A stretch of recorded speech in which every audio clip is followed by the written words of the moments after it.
যে মা ঘরে রান্না করছিল, এমন সময় ছেলে এসে মাকে একটা চিরকুট ধরিয়ে দিল, বললো যে মা তোমাকে একটা বিল দিলাম, বিলটা পরিশোধ করো। মা বললো যাও তো, আমি কাজ করছি। বলছে না মা, তোমাকে একটা বিল দিলাম, বিলটা পরিশোধ করো। মা কাগজটা খোলার পর দেখলো ছেলে লিখেছে যে মা তুমি রান্না করার সময় বিভিন্ন সময় আমাকে বিভিন্ন জিনিস আনতে বলো, এটার জন্য 100 টাকা বিল।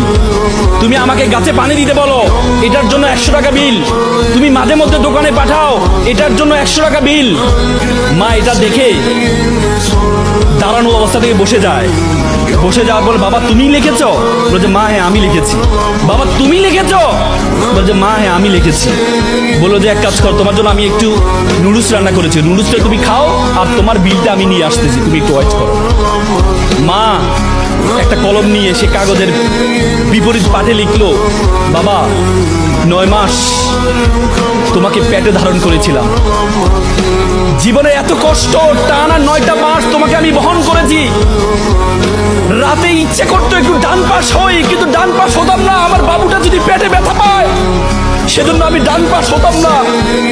ইচ্ছা করতো একটু বাম পাশ হই, কিন্তু যে বাবুকে আমি দেখি নাই তার প্রতি আমার এত মহব্বত, আমি বাম পাশ হতাম না যে আমার সন্তানটা যদি ব্যথা পায়। সেটার জন্য তোমার বিল 0 টাকা। তুমি জন্মগ্রহণ করেছিলে, জন্মগ্রহণ করার পর 2টা বছর যে পরিমাণ ঘুম ভেঙেছে আমার, যে পরিমাণ প্রায় 6 মাস টানা, 6 মাস পরিমাণ ঘুম আমি ঘুমাই নাই আমার সন্তানের জন্য, সেটার জন্য বিল 0 টাকা। তুমি পিঠা পছন্দ করতা, ওই দিন পিঠা রান্না করেছিলাম তোমার জন্য, পরিবারের সকলে পিঠা খেয়েছে। সর্বশেষ একটি পোড়া পিঠা ছিল, সারাদিন কিছু খাইনি, চিন্তা করেছিলাম পিঠাটা খাবো। তুমি বাইরে থেকে দৌড়িয়ে এসে বললাম মা এটা কি অন্য পিঠা, এই পিঠাটা আমি খাবো। আমি তোমার দিকে একটু তাকিয়ে আমার সন্তানের হাসি দেখে নিজের পেটের মধ্যে যে খিদা আছে সেই খিদার দিকে আমি তাকাইনি, সেই খিদার দিকে আমি তাকাইনি। আমি তোমাকে সেই পিঠাটা দিয়ে দিয়েছিলাম, তুমি খাচ্ছ। আমার অন্তরের যে বাসনা, অন্তরের যে ভালোবাসা আমি প্রকাশ করতে পারিনি, সেই বিলের জন্য তোমার জন্য 0 টাকা।